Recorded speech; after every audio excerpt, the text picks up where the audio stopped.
Hey everyone, welcome back to my YouTube channel. I hope that you all are doing absolutely amazing. तो मैंने SRAs और SREs के जो audio revision थे वो ऑलरेडी अपलोड कर दिए हैं अपने चैनल पे.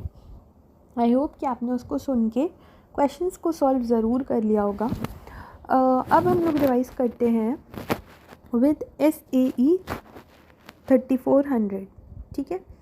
तो जो प्रोस्पेक्टिव फाइनेंशियल इंफॉर्मेशन और अदर इंश्योरेंस सर्विसेज होती हैं उन पे लगते हैं हमारे SAEs. तो एक बार फिर से उसी चार्ट को रिपीट करते हैं बेसिक वाले कि जो एक CN प्रैक्टिस है वो दो तरीके की सर्विसेज देता है. एक देता है एश्योरेंस सर्विसेज और एक देता है नॉन एश्योरेंस सर्विसेज. अब जो भी नॉन एश्योरेंस सर्विसेज हैं उसमें तो लगते हैं हमारे रिलेटेड स्टैंडर्ड्स. उसी तरह से इंश्योरेंस सर्विसेज में क्या होता है, जब हिस्टोरिकल फाइनेंशियल इन्फॉर्मेशन का ऑडिट होता है तब लगते हैं स्टैंडर्ड्स ऑन ऑडिटिंग. जब रिव्यू होता है तब लगता है standards on standard on review engagements. लेकिन जब हम लोग एश्योरेंस देते हैं on the information that is other than historical financial information तो हम वहाँ पर लगाते हैं क्या, SAEs. ठीक है. तो जब भी हमारा प्रोस्पेक्टिव फाइनेंशियल इन्फॉर्मेशन होता है तो उस पर हम लगाते हैं assurance on prospective financial information पे हम लगाते हैं SAE 3400. जब हम एश्योरेंस रिपोर्ट देते हैं on controls at a service organisation तो हम लगाते हैं SAE 3402, जो कि मैं ऐसे 402 के बाद में रिवाइज करूँगी. एंड जब भी हम assurance engagements to report on the compilation of proforma financial information included in a prospectus पे मतलब हम एश्योरेंस देते हैं तो हम वहाँ लगाते हैं SAE 3420. तो एश्योरेंस के 3 स्टैंडर्ड्स हैं, SAE 3400, 3402 एंड 3420. तो आज का जो वीडियो है that is going to be audio revision of SAE 3400, जिसमें हम बात करेंगे examination of prospective financial information. ठीक है.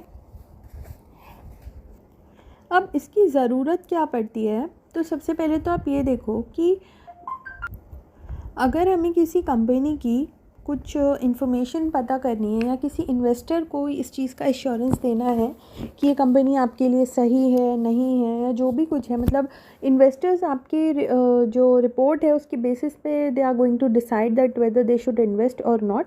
तो उसके लिए बहुत ज़्यादा ज़रूरी हो जाता है that they should by reading your opinion, by reading your report they should come to a conclusion that whether this company is good or not in terms of the returns they are expecting. तो अब ये चीज़ के लिए अगर आप जो हो केवल और केवल एक एक फाइनेंशियल पीरियड का ही रिपोर्ट दोगे तो that would not be sufficient, क्योंकि हो सकता है ना कि एक फाइनेंशियल पीरियड के बाद में वहाँ पे कुछ ऐसा सिग्निफिकेंट ट्रांजैक्शन हो गया हो जो कि अगर आपको पहले पता होता कि वो वहाँ पर होने वाला है तो आप कुछ और ओपिनियन देते.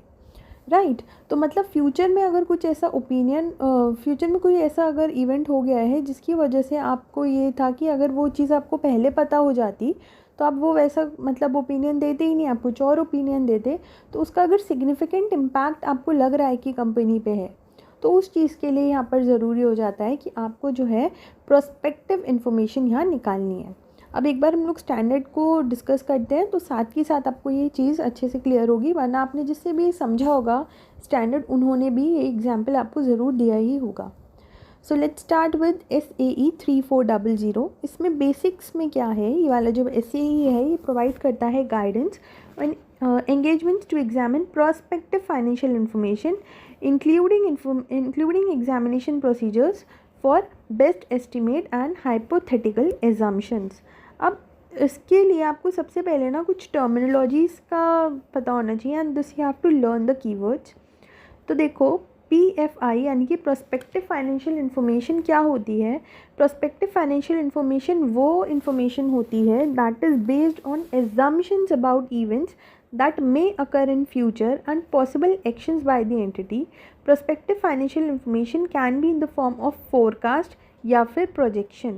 तो ये जो prospective financial information होती है ना, ये वाली जो information होती है ये जो हम ये assume करके बनाते हैं कि अगर फ्यूचर में ऐसा होता तो हमारी कंपनी में क्या इसका एक्शन होता, क्या एंटिटी हमारी एक्शन लेती। तो आप ये कह सकते हो कि जो प्रोस्पेक्टिव फाइनेंशियल इन्फॉर्मेशन है वो एक तरीके का प्रोजेक्शन या फोरकास्ट है। जैसे सपोज़ कोई ABC लिमिटेड है, तो ABC लिमिटेड ने क्या करा, ABC लिमिटेड ने जुलाई के मंथ में जा कर के, एंड ऑफ द जुलाई में जा कर के उसने डीमर्ज कर दिया या कोई यूनिट जो है अपना सेल कर दिया। अब आप जो हो, अगर आप उसके पहले के पीरियड को देखोगे तो वहाँ पर तो वो कंपनी अच्छी खासी चल रही है, बट हो सकता है ना कि जुलाई मंथ में कुछ ऐसा कुछ डिसीजन आ गया या कुछ और मजबूरी हो गई जिसकी वजह से उसको वो एक जो यूनिट थी जो बहुत ज़्यादा प्रॉफिट मेकिंग यूनिट थी वो उसको डीमर्ज या सेल करनी पड़ गई। तो उस वजह से क्या होगा, उस वजह से उस एंटिटी पे एक बहुत सिग्निफिकेंट इम्पैक्ट आएगा। तो जो आपके प्रोस्पेक्टिव फाइनेंशियल इन्फॉर्मेशन होते हैं वो वही इन्फॉर्मेशन होती है जो उन एजम्पशंस के बेसिस पे होती है कि अगर ये इवेंट फ्यूचर में हुआ तो इसका प्रेजेंट पे क्या इम्पैक्ट पड़ सकता है। तो एक तरह से फोरकास्ट भी हो सकता है या प्रोजेक्शन भी हो सकता है। जैसे सपोज़ आपका ही कोई स्टार्टअप है एंड आप ये सोचो अगर इस पर्टिकुलर इन्फ्लुएंसर ने मेरे साथ में कोलैब कर लिया तो मेरा ये जो स्टार्टअप है इस हद तक ग्रो हो जाएगा। या फिर अगर अच्छी ग्रोथ में है और आपको लग रहा है अगर ऐसा कुछ हो गया तो हो सकता है कि इसमें क्या हो, लॉस हो जाए। सो ये एक तरीके का क्या होता है, प्रोस्पेक्टिव फाइनेंशियल इन्फॉर्मेशन एक तरीके का फोरकास्ट या फिर प्रोजेक्शन होता है। Now what is the meaning of forecast. Forecast होता है ना वेदर फोरकास्ट। तो फोरकास्ट का मतलब होता है बेस्ट एस्टिमेट एजम्पशन, जो कि मैनेजमेंट एक्सपेक्ट करता है कि ये चीज़ हो सकती है। तो best estimate assumption is what, forecast. And projection का मतलब क्या होता है, प्रोजेक्शन का मतलब होता है हाइपोथेटिकल एजम्पशन, यानी कि ज़रूरी नहीं है कि ऐसा हो ही, बट ऐसा हो सकता है। तो projection is hypothetical assumption about future events जो कि not necessarily expected to take place, मतलब ज़रूरी नहीं है कि ऐसा हो ही जाए, बट अगर ऐसा होता तो क्या होता। So that is based on that, ठीक है। यानी कि प्रोस्पेक्टिव फाइनेंशियल इन्फॉर्मेशन उन वाले प्रोजेक्शंस के बारे में हम बात करते हैं जो फ्यूचर में हो सकते हैं, एंड अगर वो फ्यूचर में हुए तो फिर हमारी जो एंटिटी है उस पर उसका क्या इम्पैक्ट आएगा, that is your prospective financial information. तो आपका जो प्रोजेक्शन होता है ना, that is the mixture of best estimate and hypothetical assumption, यानी कि हम एक बेस्ट एस्टिमेट फोरकास्ट करते हैं और उसके बेसिस पे हम हाइपोथेटिकल एजम्पशन करते हैं कि चांसेस तो हमें लग रहे हैं और अगर ऐसा हुआ तो फिर हमारी एंटिटी पे क्या इम्पैक्ट आएगा, उससे मिलके हम बना देते हैं प्रोस्पेक्टिव फाइनेंशियल इन्फॉर्मेशन। तो आपको केवल यहाँ पे कुछ वर्ड्स याद करने हैं। PFI का मतलब हुआ कि बेस्ड ऑन एजम्पशंस, जो कि हो सकते हैं आगे, ये फोरकास्ट और प्रोजेक्शन की फॉर्म में होता है। देन फोरकास्ट का मतलब होता है मैनेजमेंट ने जो बेस्ट एस्टिमेट लिए होते हैं, और प्रोजेक्शन क्या होता है, हाइपोथेटिकल एजम्पशन होता है एक तरह से, और ये मिक्सचर होता है based on best estimate and hypothetical assumption. अब जो मैनेजमेंट है वो रिस्पॉन्सिबल होता है इन वाले फाइनेंशियल इन्फॉर्मेशन को भी प्रिपेयर करने में, और उसको क्या करना पड़ता है, उसको सोर्स जो है वो डिस्क्लोज़ करना पड़ता है, और किस बेसिस पे उसने ये फोरकास्ट एजम्पशंस लिए हैं वो भी इसको ये डिस्क्लोज़ करना पड़ता है। तो ये भी आपको क्वेश्चन आ सकता है कि ये किसकी रिस्पॉन्सिबिलिटी है। तो आप हमेशा ध्यान रखना, एंटिटी की कोई भी बात बताने की रिस्पॉन्सिबिलिटी हमेशा हमेशा किस पे जाएगी, मैनेजमेंट के पास जाएगी। यहाँ तक कि कंपाइलेशन एंगेजमेंट जो हम लोगों ने पढ़ा था इस RS 410 में, उसमें भी जो प्रैक्टिशनर था वो केवल और केवल असिस्ट कर रहा था, but ultimately the responsibility was in the hands of management only, right. Now can professional accountant be associated with the prospective financial information और नॉट। तो ये चीज़ जो है ये बहुत ज़्यादा इम्पोर्टेंट क्वेश्चन बन जाता है। तो देखो, कोई भी प्रोफेशनल अकाउंटेंट क्या खुद को एसोसिएट कर सकता है प्रोस्पेक्टिव फाइनेंशियल इन्फॉर्मेशन के साथ में। सोचो, एक बहुत बहुत ज़्यादा फेमस CA है और उन्होंने कोई बात को क्या कर दिया, कोई बात को उन्होंने एसोसिएट कर दिया कि जैसे सपोज़ कंपनी ने बोला कि हम जो है ऐसे ऐसे करके कोलैबोरेशन कर रहे हैं, और उस कंपनी ने फिर क्या करा, उस कंपनी ने फिर आगे चल के अपना IPO निकाला, ठीक है। अब अगर उस CA का स्टेटमेंट आपको मिल गया, जो फेमस CA थे उनका स्टेटमेंट आपको मिल गया कि उन्होंने भी इस चीज़ को जो है वो वेरीफाई कर दिया है, या उन्होंने भी इस चीज़ पे एक तरह से स्टैंप लगा दिया है कि कंपनी जो है ऐसे ऐसे करके कोलैब करने वाली है, तो आपका क्या डिसीजन रहेगा एज अ लेमैन। आपका ये डिसीजन रहेगा ना कि बिकॉज CA ने खुद को एसोसिएट कर दिया इस इन्फॉर्मेशन के साथ में, यानी कि इन्फॉर्मेशन रिलायबल है, तो क्या ये चीज़ सही हो सकती है अगर प्रोफेशनल अकाउंटेंट खुद को कोई प्रोस्पेक्टिव फाइनेंशियल इन्फॉर्मेशन के साथ में एसोसिएट करे, यानी कि वो इन्फॉर्मेशन केवल एक बेस्ट एस्टीमेट है, ज़रूरी नहीं है कि वो हो। तो आप खुद बताओ बिना पढ़े कि क्या ये ठीक है। इसका आंसर ये है कि जो क्लॉज नंबर 3 है ना सेकंड शेड्यूल का, चार्टर्ड अकाउंटेंट्स एक्ट 1949 का, वो बोलता है कि जो सीए है ना वो गिल्टी होता है किसके, प्रोफेशनल मिसकंडक्ट के, अगर वो अपना नाम यूज़ करने के लिए परमिट कर देता है, if he permits his name, या फिर वो अपनी फर्म का नेम परमिट दे देता है to be use in the connection with any estimate of earnings, मतलब कोई भी कंटिजेंट जो एस्टिमेट्स होते हैं उसके लिए वो अगर वाउच कर देता है उसकी एक्यूरेसी के लिए, तो उसको हम डीम्ड गिल्टी मान लेते हैं ऑफ प्रोफेशनल मिसकंडक्ट। लेकिन ये वाला जो क्लॉज है ना ये प्रिक्लूड नहीं करता है सीए को अगर वो अपना नाम प्रोस्पेक्टिव फाइनेंशियल इन्फॉर्मेशन के साथ में एसोसिएट कर रहा है। सीए जो है वो पार्टिसिपेट कर सकता है in the preparation of forecast and can review them, and वो क्लियरली ये चीज़ इंडिकेट करेगा अपनी रिपोर्ट में कि क्या क्या इसके सोर्स हैं, क्या क्या बेसिस हैं एंड क्या क्या एजम्पशंस यहाँ पर ली गई हैं। और ये चीज़ भी वो यहाँ पे बहुत अच्छी तरह से मेंशन करेगा कि he does not vouch for the accuracy of forecast. यानी कि अगर ये क्वेश्चन आए कि क्या वो एसोसिएट कर सकता है, तो देखो एसोसिएट तो वो कर सकता है, लेकिन ये लोग बोल रहे हैं कि एसोसिएट करने के साथ में ना एक सीए को ये चीज़ मेक श्योर करनी होगी कि वो सोर्स, एजम्पशंस और उसका बेसिस अच्छे से क्लियरली लिखे वहाँ, और ये चीज़ भी वो अपनी रिपोर्ट में मेंशन कर दे कि ये सोर्सेज तो हैं, ये मेरे ओपिनियन तो है इस पर, लेकिन मैं इसकी एक्यूरेसी के लिए वाउच नहीं कर रहा हूँ, मैं ये नहीं कह सकता कि इसकी गारंटी है ही, राइट। कितने रिजल्ट्स इससे मिलेंगे नहीं मिलेंगे इस चीज़ के लिए भी सीए कोई भी ओपिनियन नहीं दे सकता है। उसको केवल और केवल ये बताना होगा कि ये जो है इसका बेसिस क्या है, इसका सोर्स क्या है, और यहाँ पे हमने क्या क्या एजम्पशंस ली हैं, ठीक है। तो अगर ये क्वेश्चन आता है कि क्या एसोसिएट कर सकते हैं, तो एसोसिएट तो कर सकता है बट एक्यूरेसी के लिए उसकी वाउच नहीं कर सकता है। बट जो आपका क्लॉज नंबर 3 है उसमें ये बोलते हैं कि अगर वो कोई कंटिजेंट अर्निंग्स के लिए खुद को एसोसिएट करता है तो फिर वो क्या होगा, तो वो गिल्टी होगा, ठीक है। और अगर यहाँ पर भी प्रोजेक्टेड फाइनेंशियल इन्फॉर्मेशन में भी प्रोस्पेक्टिव फाइनेंशियल इन्फॉर्मेशन में भी अगर सीए ने एक्यूरेसी के लिए वाउच कर दिया ना, तो फिर यहाँ पर वो प्रोफेशनल मिसकंडक्ट में गिल्टी हो जाएगा, ठीक है। नाउ यहाँ पर जो सीए है ना उसको कुछ प्रिकॉशंस लेने होंगे, मतलब कि यहाँ पर जो ऑडिटर है ना वो बिफोर एक्सेप्टिंग दिस एंगेजमेंट उसको यहाँ पर कुछ पॉइंट्स कंसीडर करने पड़ेंगे कि क्या इंटेंडेड यूज़ है इन्फॉर्मेशन का, फिर किस किस को ये डिस्ट्रीब्यूट हो रहे हैं, क्या क्या पीरियड कवर्ड हैं, क्या क्या एलिमेंट्स हैं, क्या नेचर है एजम्पशंस की, क्या वो बेस्ट एस्टिमेट्स हैं या फिर वो केवल और केवल हाइपोथेटिकल एजम्पशंस ही हैं बिना किसी बेस्ट एस्टिमेट के। और अगर उसको ऐसा लग रहा है, जो ऑडिटर है उसको ऐसा लग रहा है कि यहाँ पर जो एजम्पशंस हैं वो तो अनरियलिस्टिक हैं, तो फिर वो जो है वो एक्सेप्ट ही नहीं करेगा उस एंगेजमेंट को। So this is very very simple. ये जैसे अभी तक हम SRS में पढ़ लेते एकदम वैसी है कि क्या इंटेंडेड यूज़ है, किस किस को डिस्ट्रीब्यूट कर रहे हो, क्या क्या पीरियड का वर्ड है, क्या क्या एलिमेंट्स है, क्या क्या नेचर है एजम्पशंस का, एंड क्या एजम्पशंस अनरियलिस्टिक हैं या नहीं है, ठीक है। फिर हम लोगों ने जो SRS और SRE पढ़ा था उसमें हम लोगों ने ये भी पढ़ा था कि एंगेजमेंट लेटर में रिकॉर्ड होना चाहिए, बट यहाँ पे स्टैंडर्ड ने ऐसा कुछ भी मेंशन नहीं किया है कि जो टर्म्स ऑफ एंगेजमेंट है वो कहीं होना चाहिए, बिकॉज इसमें एज सच कुछ टर्म्स ऑफ एंगेजमेंट नहीं है, बस कुछ प्रिकॉशंस हैं जो एक ऑडिटर को जो है वो लेने होंगे before accepting this kind of engagement.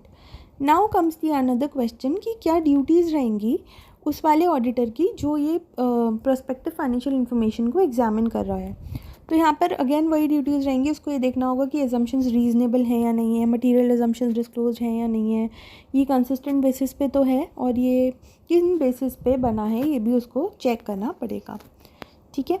उसके बाद में आते हैं that what will be the procedures, presentation and disclosure जब ऑडिटर इसका करेगा इसको।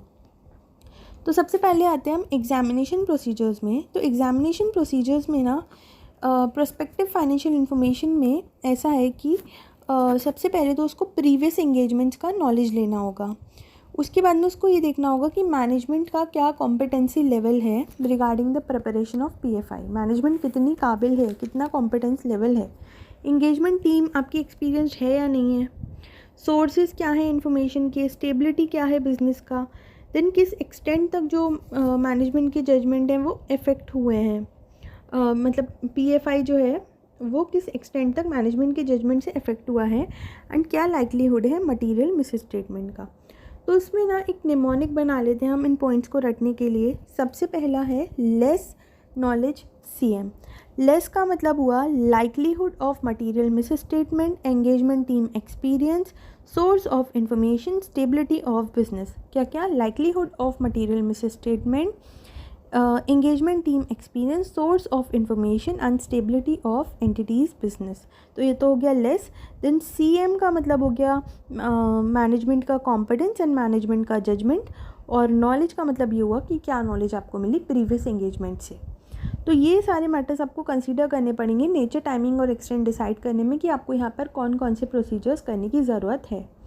अब आता है next procedure, that is presentation and disclosure. तो जब भी आप प्रेजेंटेशन एंड डिस्क्लोजर देखोगे प्रोस्पेक्टिव फाइनेंशियल इन्फॉर्मेशन का और अजम्पशंस का, तो आपको अगेन कुछ पॉइंट्स कंसीडर करने पड़ेंगे। आपको ये देखना होगा कि जो प्रेजेंटेशन है वो मिसलीडिंग नहीं है, एजम्पशंस प्रॉपरली डिस्क्लोज्ड हैं, डेट प्रॉपरली है, अकाउंटिंग पॉलिसीज़ क्लियरली डिस्क्लोज्ड हैं। अगर कोई भी चेंज है अकाउंटिंग पॉलिसी में, हिस्टोरिकल फाइनेंशियल स्टेटमेंट्स में, तो उसका रीज़न और चेंज इन इफेक्ट प्रॉपर दिया हुआ है, और क्या बेसिस है स्टैब्लिश करने का पॉइंट्स इन रेंज वो भी क्लियरली वहाँ पर इंडिकेटेड है। और अगर रेंज सेलेक्टेड बायस्ड मैनर में नहीं है तो मतलब ये चीज़ भी आपको मेक श्योर करनी है कि क्या बेसिस है रेंज सिलेक्शन का, एंड ये देखना है कि कहीं ऐसा तो नहीं कि रेंज बायस्ड मैनर में सेलेक्टेड है। उसके बाद में आते हैं हम ओपिनियन वाले स्टेज पे कि जब हम ओपिनियन देंगे अबाउट प्रोस्पेक्टिव फाइनेंशियल इन्फॉर्मेशन का, तो अगर एजम्पशंस जो हैं वो कोई रीजनेबल बेसिस नहीं देते हैं तो आपको एक एडवर्स ओपिनियन देना है, आप विड्रॉल भी कर सकते हो। अगर आपको लग रहा है कि प्रेजेंटेशन एंड डिस्क्लोजर एडिक्वेट नहीं है तो आप क्वालिफाइड या एडवर्स ओपिनियन दे सकते हो या विड्रॉ भी कर सकते हो। और अगर आपको ऐसा लग रहा है कि स्कोप ही लिमिटेड है तो आप एक डिस्क्लेमर दे दो या विड्रॉल कर लो। मतलब विड्रॉवल का ऑप्शन आपको तीनों ही स्टेजेस में है।